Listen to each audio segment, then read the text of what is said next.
puedes arrancar. ¿Empezamos? Sí. Bueno, seguimos, en la última clase habíamos comenzado a hablar sobre el primer carácter específico del delito, la tipicidad, es decir, el primer adjetivo, el adjetivo principal del delito. Habíamos analizado ahí que la tipicidad se establece en dos etapas.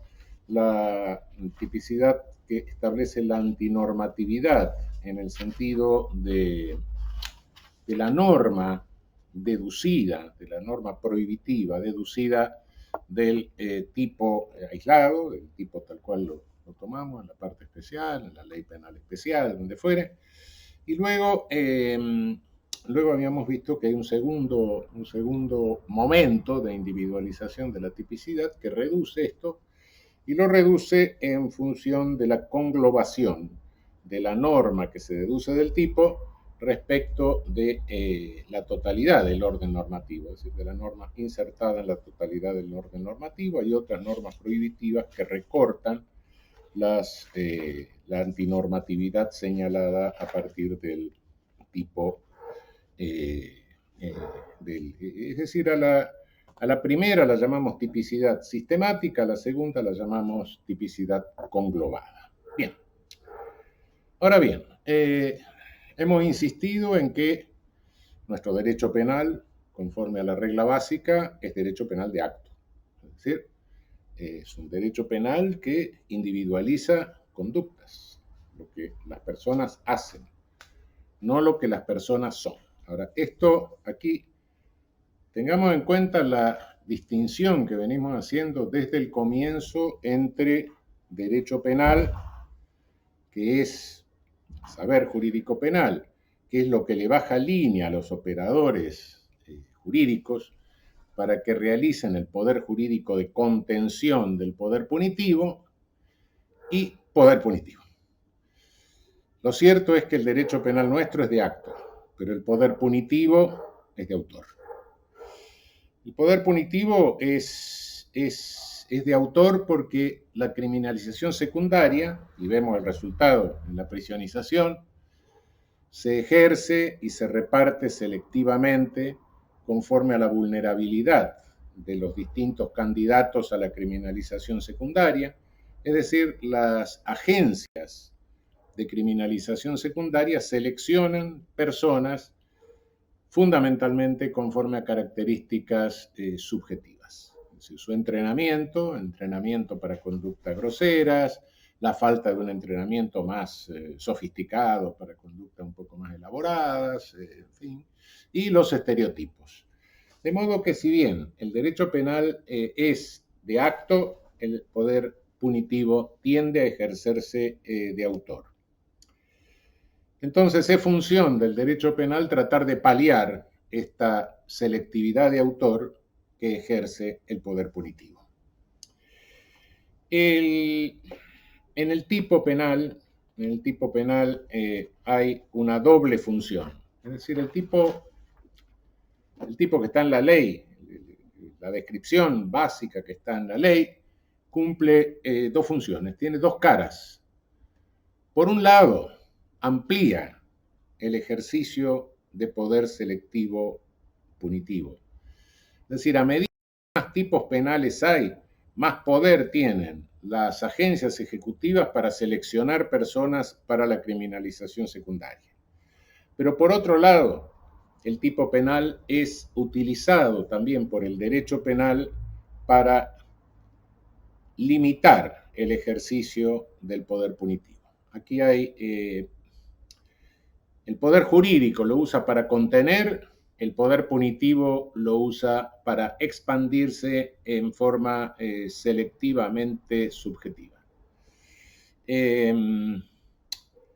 Cuando esta función de contención que cumple el tipo, esta faceta del tipo, este uso del tipo para contención se debilita, y se debilita, por ende, el principio de legalidad a través de la tipicidad, lo que pasa con el poder punitivo es que se expande.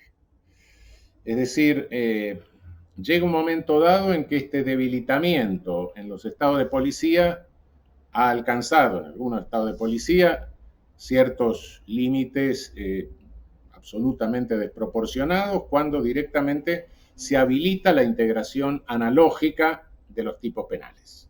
Es decir, la integración analógica, como vimos, está excluida de nuestro derecho positivo a través del principio de legalidad.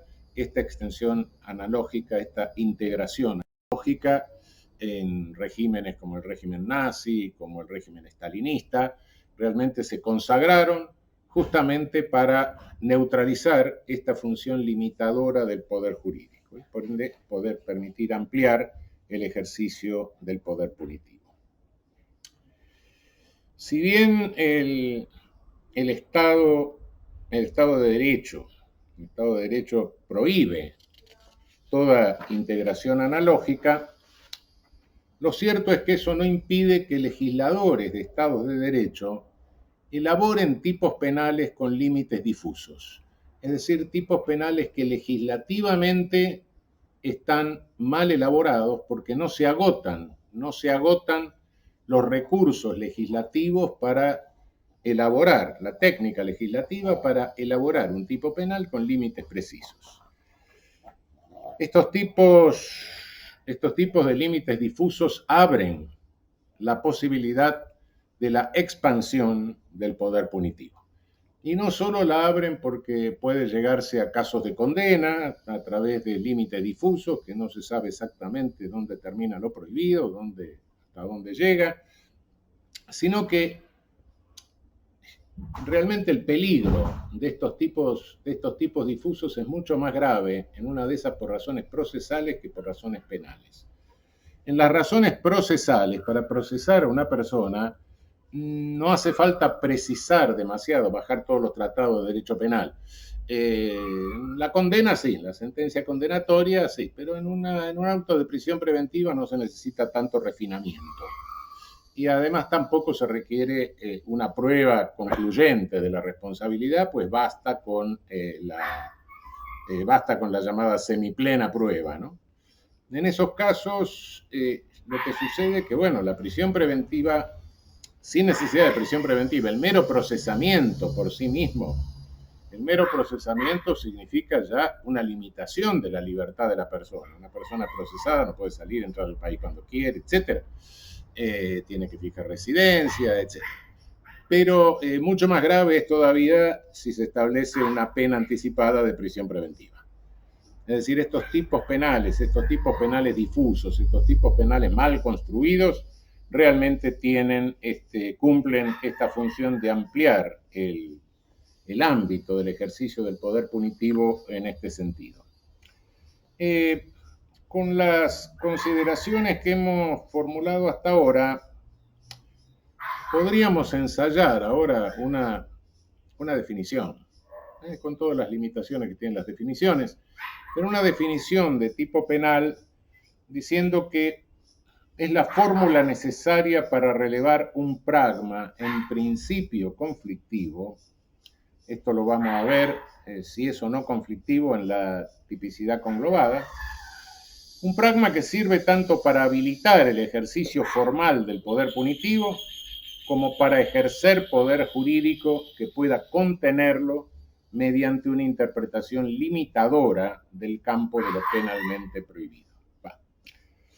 Para cumplir esta función de limitación, es necesario que el tipo cumpla o sea interpretado de una manera racional. Los tipos penales deben ser interpretados de forma racional. Y la forma racional de ninguna manera, cuidado, de ninguna manera se agota en la mera interpretación exegética del tipo. Un tipo penal no se agota con que interpretemos el puro sentido gramatical del lenguaje escrito en que está. Si con la exégesis si con la mera exégesis, con el mero análisis del lenguaje, con el mero sentido gramatical de las palabras, fuésemos a agotar la semántica del tipo, Bueno, realmente caeríamos en absurdos, en cosas totalmente ridículas. Pensemos, por ejemplo, que hay múltiples ejemplos que podemos tener en este sentido. Un funcionario nuestro es condecorado por un gobierno extranjero y por ende le ponen el consabido collar, que más o menos vale algo, y entonces estaría en curso en el 259 de dádivas, por ejemplo. En el velatorio de alguien no falta quien dice, bueno, claro, estaba peleado con la mujer, le dio mala vida, lo mató. No, bueno, cuidado, eso se puede decir, no sé, en un sentido ético, etcétera, pero en un sentido penal no se puede decir. Y, sin embargo, se podría llegar a interpretar alguna barbaridad de estas. Y así sucesivamente podríamos llegar a una serie de ejemplos verdaderamente absurdos. De modo que el tipo penal requiere una interpretación racional de sus elementos. En el tipo penal, por otra parte, aparecen los datos ónticos, los datos de la realidad, que son relevantes para el tipo, pero que no podíamos relevar en la conducta, porque no sabíamos qué es lo que le interesa al derecho penal a los efectos de la prohibición típica de la conducta, qué es lo que le interesa al efecto de considerar que hay una norma violada. Antes del tipo, esto no podemos, por decirlo claramente, antes del tipo de los múltiples resultados que una conducta puede tener en la vida social, no sabemos cuál es el que le interesa. Pero como los tipos penales son fórmulas legales, también tenemos que tener en cuenta que el legislador adopta distintas técnicas para prohibir conductas. La más frecuente es que describa la conducta prohibida y por ende, si se realiza esa conducta, se asocia a ella como respuesta, una respuesta de carácter punitivo, es decir, una pena. Estos son los tipos dolosos, activos, describe la conducta debida.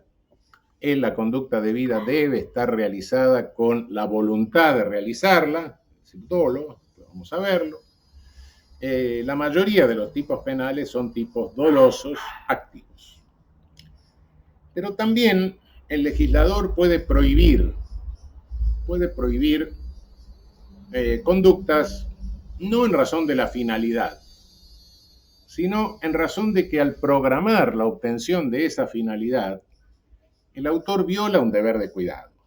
El que está manejando un automóvil a exceso de velocidad no tiene la finalidad de matar a nadie, tiene la finalidad de llegar más rápido, o de divertirse con la velocidad, pero no tiene la finalidad de matar a nadie. Sin embargo, está realizando la conducta de conducir con una violación de deber de cuidado. Estos son los tipos que individualizan la conducta por la elección defectuosa del medio para obtener el resultado y no por el resultado en sí. Estos son tipos culposos. A su vez, estos tipos dolosos o culposos pueden ser activos o pueden ser omisivos. Puede describirse la conducta prohibida o bien el legislador puede adoptar la modalidad de describir la conducta debida y por ende resulta prohibida toda conducta que sea diferente a la conducta debida. Estos son los tipos omisivos. De modo que hay dos modalidades, activo-omisivo, doloso-culposo, 2 a la cuarta, 2 a la segunda potencia, me da 4. Hay 4 estructuras fundamentales de los tipos penales. Tipos activos, dolosos, tipos omisivos, dolosos, tipos activos, culposos, tipos omisivos, dolosos, culposos. Estas son las estructuras fundamentales de los tipos penales. En realidad, el tipo madre, digamos, el que se toma como modelo para desarrollar la teoría del tipo, normalmente es el tipo activo doloso.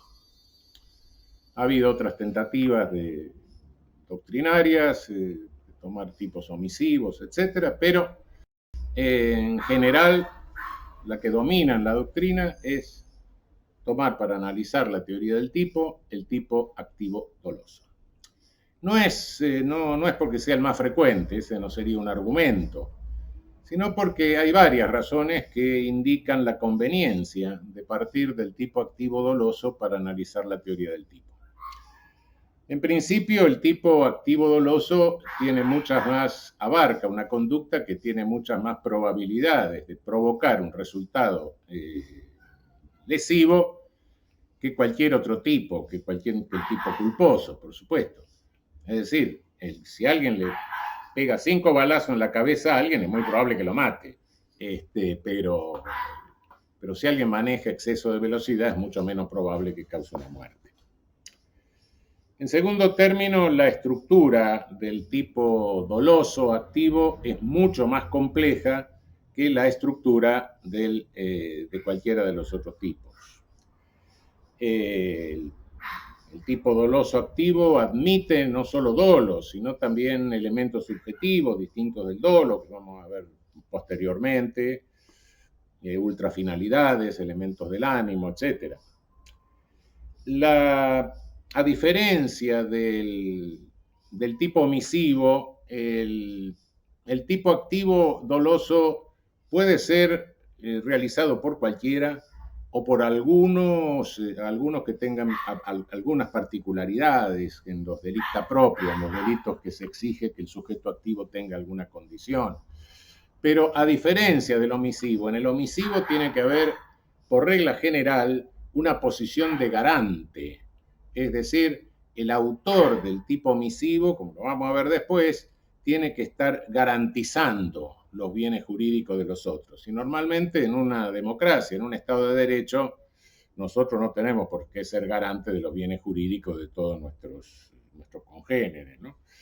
En el tipo activo doloso, la conducta causa una mutación conforme a una finalidad.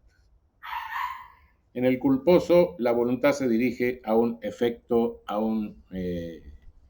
la obtención de un resultado diferente. En el omisivo, en el tipo omisivo, en la conducta típicamente omisiva, no es la conducta que realmente realiza el sujeto activo la que causa el resultado. En el tipo doloso sí, es la que causa el resultado. Es decir, cuando alguien omite socorrer a otro que está en peligro, y emite socorrer, y mientras está haciendo eso se pone a jugar al ajedrez, no es que jugar al ajedrez produjo la muerte, no causó la muerte, no, en ese sentido. En el tipo doloso sí. Bueno, todas estas son razones que avalan que comencemos el análisis de la teoría de la tipicidad por el lado del tipo activo doloso.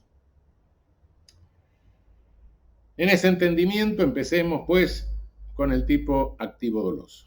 El tipo activo doloso tiene ante todo un aspecto objetivo.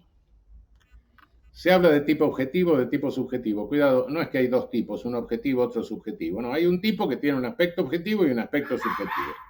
De modo que cuando hablamos de tipo objetivo, lo que nos estamos refiriendo en el tipo doloso activo es al aspecto objetivo del tipo doloso activo.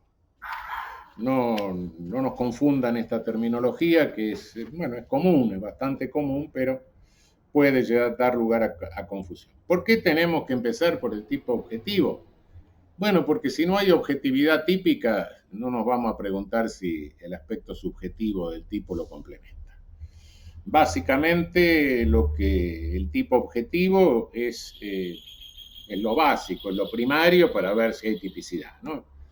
El sentido común dice, bueno, si hay un homicidio, vamos a ver si está el muerto, ¿no?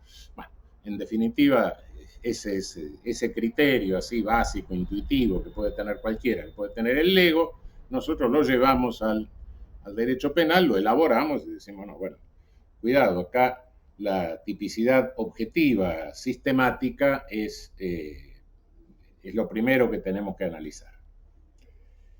Es decir, ¿qué hay en el mundo? ¿Qué hay en el tipo objetivo? En el tipo objetivo, ante todo, tenemos una mutación del mundo la conducta que se exterioriza cambia algo en el mundo. Pongamos, digamos, resultados provisoriamente, pero es algo que ha cambiado en el mundo. En segundo término, eso que ha cambiado en el mundo tiene que estar causado objetivamente por la conducta. Sí. Si no, de lo contrario, es un accidente, es algo que se produce independientemente de la conducta que no es típica, ¿no? En tercer lugar, el tipo objetivo capta otros datos fenoménicos que eventualmente tienen los tipos, fundamentalmente cuando son tipos circunstanciados. Después vamos a ver qué son circunstanciados. La nocturnidad, el hecho de cometerlo en banda, la forma de ejecución, el lugar, el despoblado, etc. Son circunstancias que acompañan una catástrofe, circunstancias que acompañan necesariamente a la conducta. Datos fenoménicos eventuales que aparecen en los tipos penales, especialmente cuando son circunstanciados. Es decir, tenemos conducta, tenemos una mutación del mundo jurídico, la exteriorización de la conducta que causa una mutación del mundo jurídico acompañada a veces de algunos elementos fenoménicos. Y por último, algo fundamental. Esa conducta tiene que serle imputada a alguien, como autor, como partícipe, pero esa conducta tiene que serle objetivamente imputable a alguien. En derecho penal, bueno, en literatura no nos conformamos con saber que el Quijote es una obra de arte, el Martín Fierro también, sino que buscamos el autor, Cervantes, José Hernández, pero en literatura hay obras anónimas, como el Miocid. En derecho penal no hay tipicidad anónima. Para que haya tipicidad objetiva se requiere que esa conducta sea imputable a alguien como autor o como partícipe. Es decir, lo que se llama imputación objetiva. Vamos a ver cuáles son estas características en particular. El tipo penal exige siempre una mutación del mundo. ¿Por qué? Porque el principio de acto, es decir, la regla básica, exige que la conducta se exteriorice en el mundo. Algo que estaba de una manera pasa a estar de otra manera. No cabe la menor duda. Que hay en torno a una enorme confusión los tiempos que dura esta. Tipos que individualizan el resultado tiene que ser en el homicidio el resultado tiene que ser la muerte de alguien. Y hay otros tipos penales que no individualizan el resultado, que el resultado puede ser cualquiera con tal que resulte lesivo del bien jurídico, que afecte, que ofenda al bien jurídico. Por eso, en doctrina se habla de tipos de resultado y tipos de mera conducta. No, cuidado, no hay tipo de resultado ni tipo de mera conducta. Todos los tipos provocan una mutación del mundo, de alguna manera. No, pero hay tipos en que solo se describe la conducta. Sí, pero que el legislador describa solo la conducta no significa que en el hecho, el supuesto de hecho fáctico, no produzca nada. Tiene que producir algo en la realidad. Todo delito tiene algún resultado en el sentido de mutación del mundo físico. Entendamos esto. Lo que pasa es que hay delitos que individualizan el resultado, otros delitos no lo individualizan. El apoderamiento de una cosa mueble ajena, bueno, una cosa estaba en poder de uno, terminó en poder de otro. Sí, claro, ¿cómo lo hizo? Si lo hizo a través metiéndose en la casa del vecino con una caña de pescar, si lo hizo mandando un perro amaestrado, si mandó un mono amaestrado, o si lo hizo tomando directamente la cosa en la mano. No lo dice, pero sí había una cosa que estaba en poder de alguien y que para que la conducta sea típica termina en poder de otro, necesariamente. Hay otros tipos penales en que el verbo que se usa está indicando el propio resultado, la acción. El tipo individualiza la conducta a través de la expresión gramatical que se usa para individualizar conducta, que son verbos. Bueno, pero hay verbos en que el resultado está íncito directamente. Cuando en el artículo 119, creo que se dice, tuviere acceso carnal, o en la violación de domicilio, el que entrar en casa ajena, el hecho de entrar ya tiene el resultado, son verbos resultativos, verbos que implican el resultado. Es absurdo decir que en el delito de violación no hay resultado. No hay resultado en el delito de violación. Pregúntele a la víctima si hay o no un resultado. Lo que pasa es que el resultado está íncito, está exigido en el tipo porque el verbo que usa el tipo es un verbo resultativo.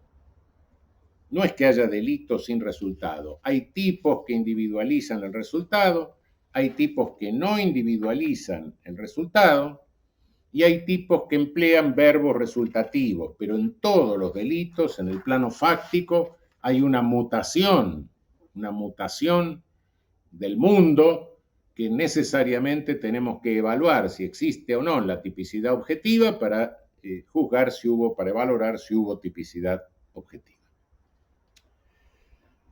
El resultado forma parte del pragma, es decir, la conducta más la mutación del mundo, y esto está exigido y es una exigencia básica, como lo dijimos antes, del cogitationes penam nemo patitur, de que nadie puede ser condenado por el pensamiento. Evidentemente, se manifiesta en el mundo la conducta, produce una mutación del mundo, llámese resultado, llámese como se quiera. Incluso hay casos, después lo vamos a ver, en que no se llega a producir el resultado, pero la conducta se exterioriza, es la tentativa. Bueno, no importa, vamos a dejar el problema de la tentativa para más adelante. En los tipos objetivos dolosos activos, la conducta produce el resultado, causa el resultado. Siempre hay causalidad. Bueno, todo fenómeno es resultado de un proceso causal, pero aquí la causalidad en el tipo objetivo doloso, activo, la causalidad es causación, es la conducta que causa el resultado. Me pueden decir, bueno, no, pero en el caso en el caso de la invasión del domicilio, en tal caso, ¿cuál es el resultado? No, el resultado está.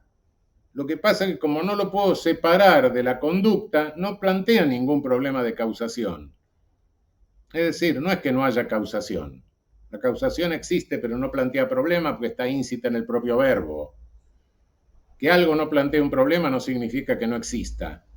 No plantea problemas. Los problemas de causación se plantean cuando entre la conducta y el resultado, sí, se debe establecer un nexo de causación porque se separan.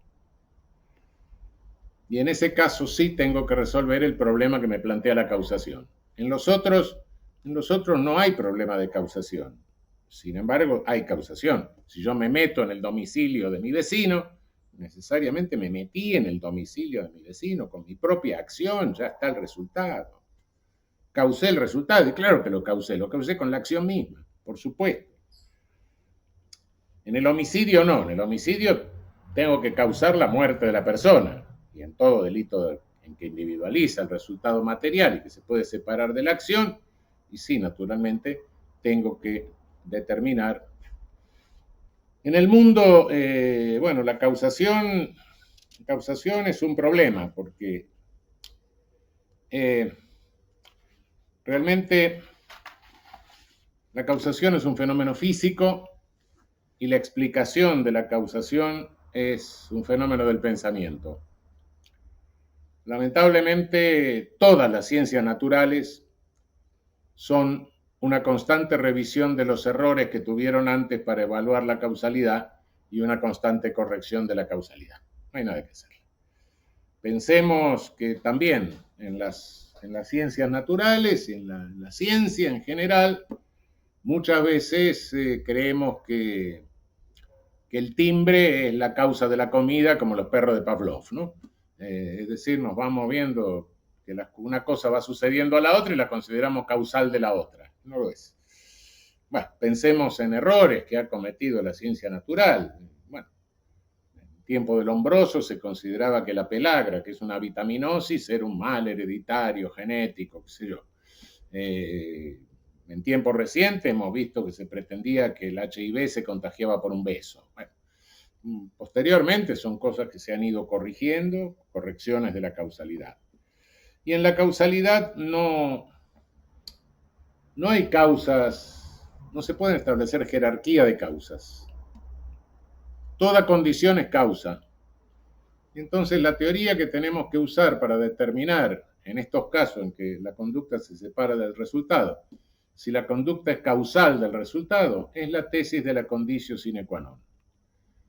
Cualquier condición del resultado que mentalmente podamos suprimir y con ello hace desaparecer el resultado, es causal del resultado. No hay nada que hacer. Bien, pero puede darse el caso, y de hecho se manifiesta hoy la teoría de la conditio sine qua non perfeccionada, en que dos o más condiciones causen el resultado. Entonces la regla hay que rectificarla de la siguiente manera. Si dos condiciones, pongamos dos para ser más claro, pero pueden ser más. Si dos condiciones,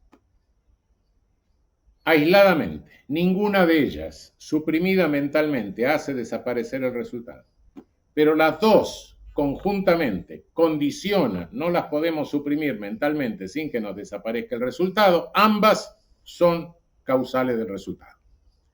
Es decir, envenenamiento de agua que causa tiro residuos que causan el envenenamiento de animales. Dos empresas, la mía y la de otro. Con los residuos míos no alcanzaría para envenenar a los animales. Con los residuos del otro tampoco, pero los dos residuos juntos sí. Pero los dos residuos son causales del envenenamiento de los animales. Cuidado que estamos hablando de causación. Estamos hablando de la relación entre la conducta y el resultado. Hemos visto que hay un resultado típico, ahora vamos a ver si lo causó la conducta. Cuidado que esto no es imputación. Pretender basar la imputación en la causación es absolutamente ridículo. Esto se vio ya desde hace muchísimo tiempo. Y por eso que en la vieja doctrina, sobre todo fines del siglo XIX y hasta comienzo del siglo XX, se trataban de privilegiar causas, lo cual es imposible. Físicamente, toda condición es causa de un resultado, no hay nada que hacer. Pero, ¿por qué se hacía esto? Y se hacía esto porque, de otro modo, con la causalidad pura, no hubo un viejo autor alemán que decía, bueno, con la causalidad pura vamos a llegar que cuando el adulterio era delito, que el carpintero que hizo la cama es autor le podemos imputar el adulterio, es autor del adulterio. Bueno, también el adúltero podía decir, no, mire, el autor es el que hizo la cama, no yo. Es decir, con el criterio de imputación en base a la pura causalidad, a lo que estamos llegando es, llegaríamos a Lucy, nuestro primer ancestro reconocido, o a Adán y Eva, o a Dios que creó al ser humano, creó el mundo y por ende causa de todo lo que está pasando. Bueno, evidentemente estos criterios no funcionan.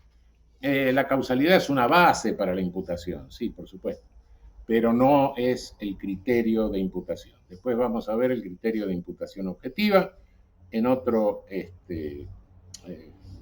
dentro de un momento. Hay elementos en los tipos penales que requieren ser interpretados. Los tipos penales usan términos jurídicos y por ende hay elementos que requieren valoración jurídica. Funcionario público, perito, intérprete, etcétera, son los llamados elementos normativos. Otros son naturales, mujer, por ejemplo. Lo cual no significa que los naturales no traigan alguna dificultad, ¿no? La mujer que simulare embarazo, preñez, y si en vez de ser una mujer es un transexual, bueno, no sé, planteo el problema, quiero decir, son elementos naturales, pero que deben ser interpretados de alguna manera, no me refiero a... No digo que haya que resolverlo de tal o cual forma. Pero los elementos normativos deben ser interpretados conforme a conocimientos jurídicos. ¿Y qué conocimientos son necesarios? Bueno, son los conocimientos elementales en la esfera del lego. No se requiere un conocimiento técnico para evaluar esos elementos. Después lo vamos a ver en el dolo, pero el intérprete tiene que aplicar conocimientos jurídicos. El intérprete, el juez, tiene que aplicar para determinarla, no así el autor de la infracción, pero sí el intérprete tiene que aplicar conocimientos jurídicos. Hay a veces en los tipos elementos normativos que no son jurídicos, que son éticos o morales. Estos son de mucha mayor complejidad y en un derecho penal de un Estado de Derecho, cuanto menos hay de estos elementos, mejor. Históricamente, en nuestro derecho penal, uno que era bastante aberrante y que dio lugar a interpretaciones de cualquier naturaleza, era la honestidad de la mujer en el estupro. Con dudas si la mujer viuda era honesta, no era honesta, bueno, cosas aberrantes que hoy nos parecen, bueno, pero que se discutían en tiempo que yo estudiaba, y no estudié en el siglo XIX, en el siglo XX. Bueno, hoy quedan algunos.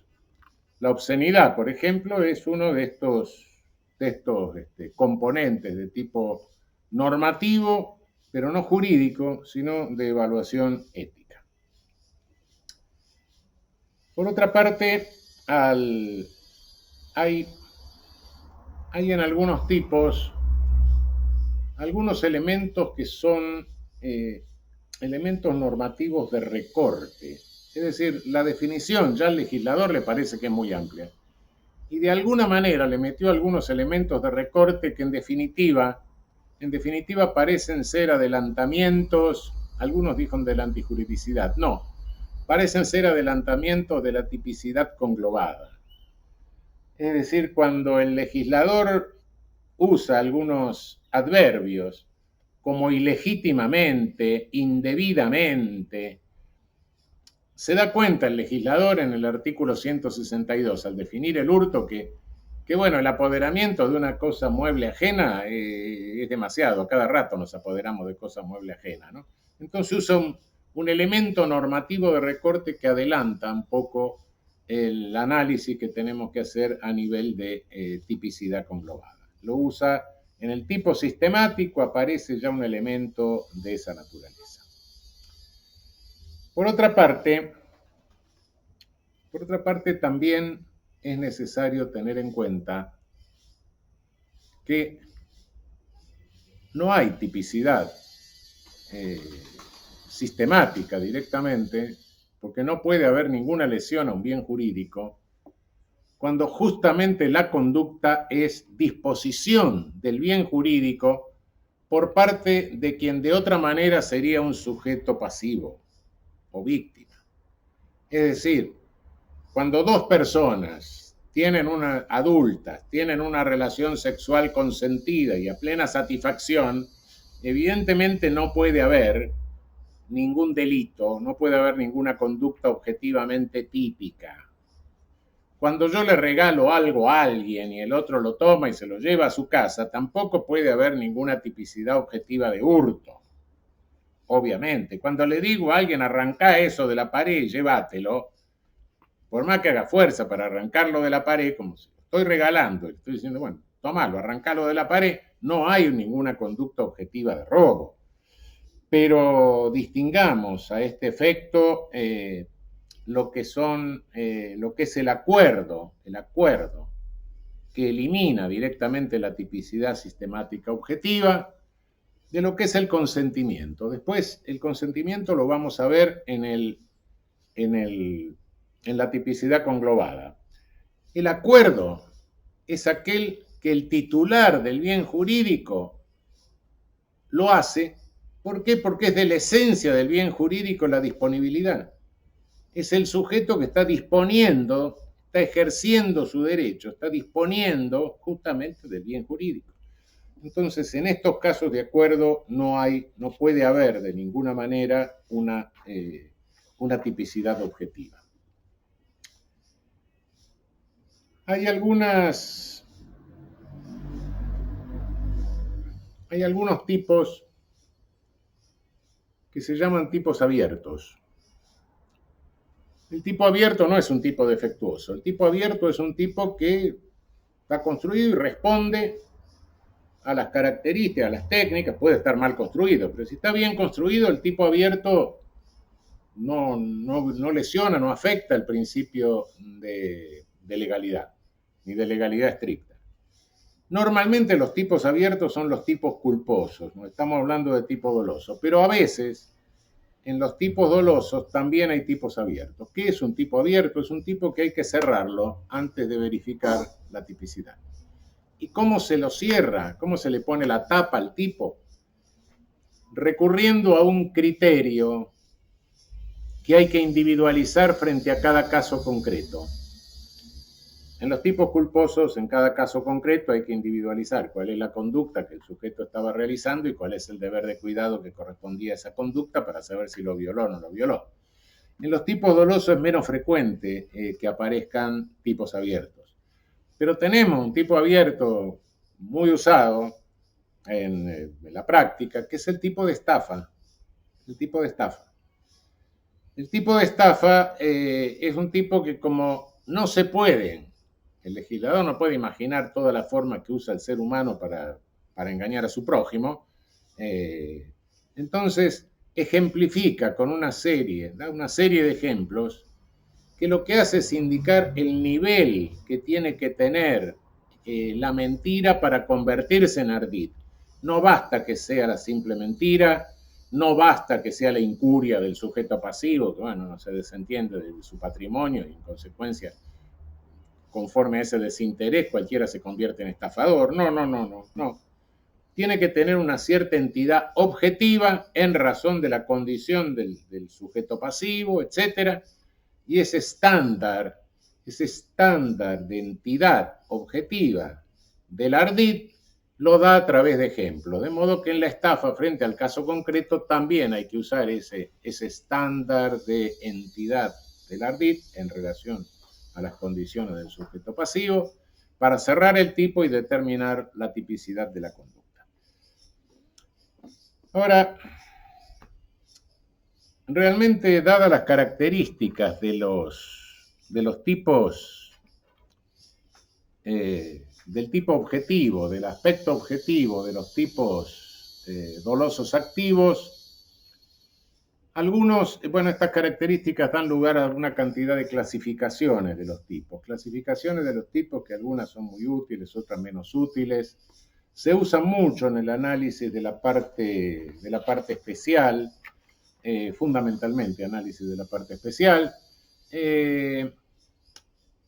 Algunos llaman a esto la parte general de la parte especial. No, son clasificaciones de los tipos en razón de las características del aspecto objetivo de los tipos penales sistemáticos activos dolosos. Se los enumero, por decir de alguna manera, pero esto lo verán mucho más en la parte especial, va a ser mucho más útil que en la general. Hay tipos de formulación libre y tipos de formulación casuística o circunstanciado. El que matare a otro es de formulación libre.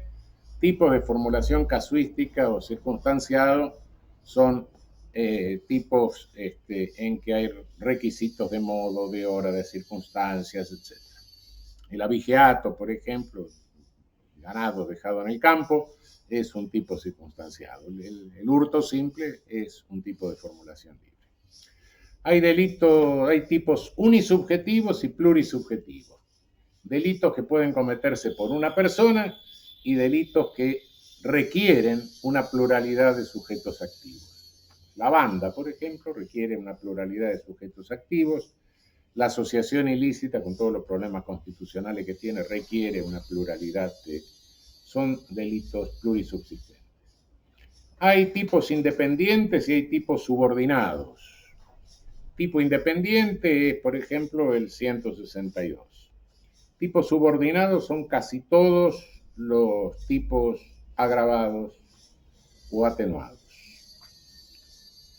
Hay tipos,